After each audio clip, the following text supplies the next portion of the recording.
नमस्ते साथीहरू, तपाईहरुलाई हाम्रो यस मोटिभेसन एन्ड लिटरेचर युट्युब च्यानलमा स्वागत छ। आज फेरि अर्को भिडियो लिएर आएको छु। भिडियोलाई सुरुदेखि अन्तिमसम्म हेर्न नभुल्नुहोला। यदि तपाईँ हाम्रो च्यानललाई सब्स्क्राइब गर्नुभएको छैन भने हाम्रो च्यानललाई सब्स्क्राइब गरिदिनु होला र लाइक, कमेन्ट र शेयर पनि गरिदिनु होला। आज म तपाईसँग दिमागलाई तेजिलो बनाउने उपायको बारेमा कुरा गर्न गइरहेको छु।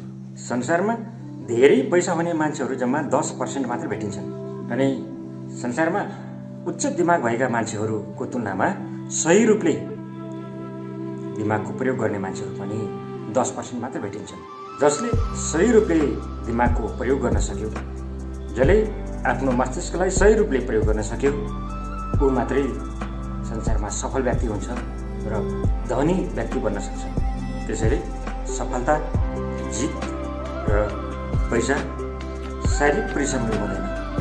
जसले आफ्नो दिमाग सही रूपले चलाउन सक्छ त्यसले मात्रै धन, पैसा र सफलता प्राप्त गर्न सक्छ।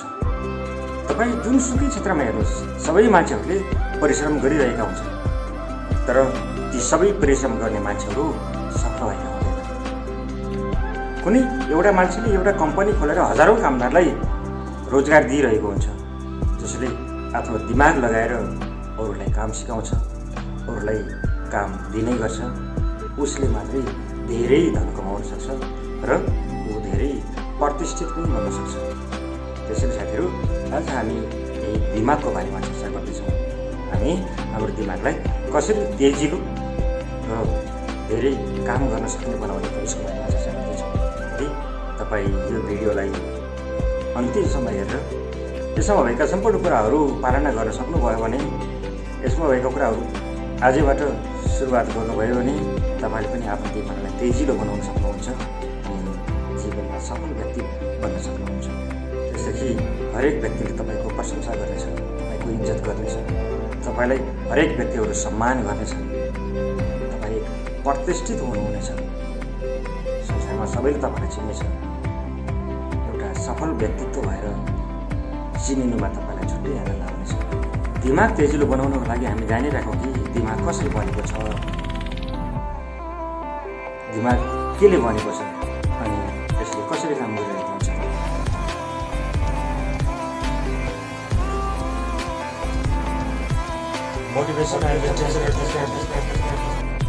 हामीलाई सञ्चालन गर्ने मूल यन्त्र भनेकै दिमाग, जसको वजन हाम्रो सम्पूर्ण शरीरको तौलको 2% मात्रै हुन्छ।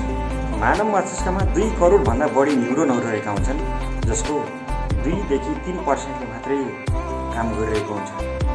अब हाम्रो शरीरमा भएका सम्पूर्ण न्युरोनहरूमध्येमा जम्मा 2% देखि 3%ले नर्मली काम गरिरहेको हुन्छ। एकदम तेजिलो दिमाग भएको मान्छेले अहिलेसम्म केवल 5% मात्रै न्युरोनहरूको युज गरिरहेको छ। अरू बेकामी रहेका छन्, अरू व्यर्थमा रेस्ट गरिरहेका छन्। मान्छेको दिमाग एउटा कम्प्युटर जस्तै हो, जसमा विभिन्न कुराहरू सजिलै इन्स्टल हुन सक्छन्। त्यसैले हामी जति पनि कुराहरू सजिलै सिक्न सक्छौँ।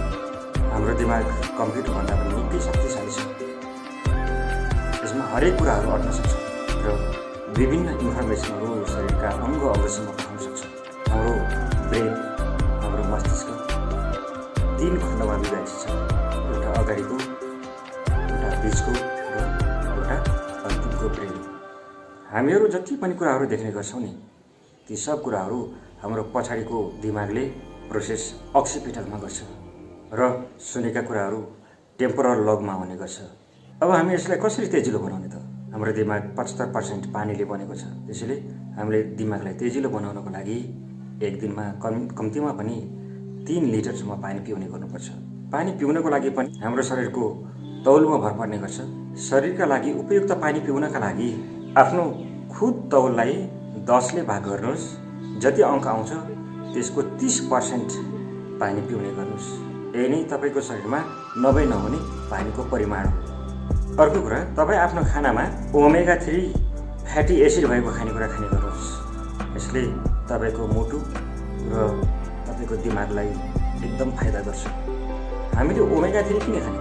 किनकि हाम्रो शरीरले ओमेगा 3 प्रोड्युस गर्दैन। त्यसैले यसलाई प्राप्त गर्नको लागि हामीले माछाहरू खान सक्छौँ। हाम्रो शरीरमा दैनिक 1.8 ग्राम ओमेगा 3 चाहिन्छ। जसले मासु खानु हुँदैन उहाँहरूका लागि ओमेगा 3 को स्रोत भनेको पर्सी, जो हामी खानामा प्रयोग गऱ्यो भने सजिलैसँग ओमेगा 3 प्राप्त गर्न सक्छौँ। अब यसलाई खानको लागि यसलाई पिसेर धुलो बनाउनुहोस् अनि दैनिक 1 चम्चाको दरले खाने गर्नुहोस्, तपाईँलाई ओमेगा 3 प्राप्त हुने गर्छ। यसभन्दा अरू हामी ओखर र बदामहरू खाएर पनि ओमेगा 3 प्राप्त गर्न सक्छौँ। अर्को तरिका हो व्यायाम र योगा। जब हामी व्यायाम योगाहरू गर्ने गर्छौँ हाम्रो शरीरको विभिन्न अङ्गहरूमा अक्सिजन सजिलैसँग प्रवेश गर्छ, जसले गर्दा हाम्रो शरीर फुर्तिलो हुन्छ र काम गर्ने जाँगर लाग्छ। अनुलोम विलोम गर्दा दिमागको शक्ति बढ्ने गर्छ। यदि तपाईँको शरीर सक्रिय भयो भने तपाईँको दिमाग पनि सक्रिय हुन्छ। दैनिक ध्यान गर्दाखेरि पनि हाम्रो दिमाग कन्सन्ट्रेट हुन्छ, जसको कारणले तपाईँको दिमागको काम गर्ने क्षमता बढ्दै जान्छ। शरीरका लागि निद्रा पनि उत्तिकै आवश्यक छ। सुत्ने बेलामा ढुक्क भएर निदाउने गर्नुहोस्, आनन्दका साथ निदाउनुहोस्। यदि दिनमा धेरै परिश्रम गर्नुहुन्छ भने दिनमा 2-3 पटक सबै पीडाहरू बिर्सेर आनन्दले रेस्ट गर्ने गर्नुहोस्, जसको कारणले तपाईँको दिमागमा ऊर्जा मिल्नेछ। दिमागलाई तेजिलो पार्ने अर्को तरिका छ गेम वा ब्रेन एक्सर्साइज। ब्रेनलाई एक्सर्साइज बनाउनको लागि च्युइगमहरू चपाउने गर्नुहोस्। च्युइगम चपाउँदाखेरि हाम्रो दिमागमा रगत प्रवाह हुने गर्छ, जसले गर्दाखेरि दिमागको तागत बढेर आउँछ। अर्को तरिका छ तपाईँ बायाँ हातले लेख्ने प्रयास गर्नुहोस्, जसको कारणले तपाईँको दिमागको शक्ति बढ्न जान्छ।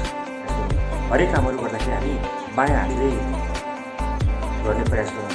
जस्तो हामी ब्रसहरू गर्दाखेरि भयो, हात मुख धुँदाखेरि भयो, हामी यसरी बायाँ हातको प्रयोग गर्न लागेपछि हाम्रो न्युरोनहरू एक्टिभ हुन्छ, त्यसको कारणले हाम्रो दिमाग तेजिलो हुन्छ।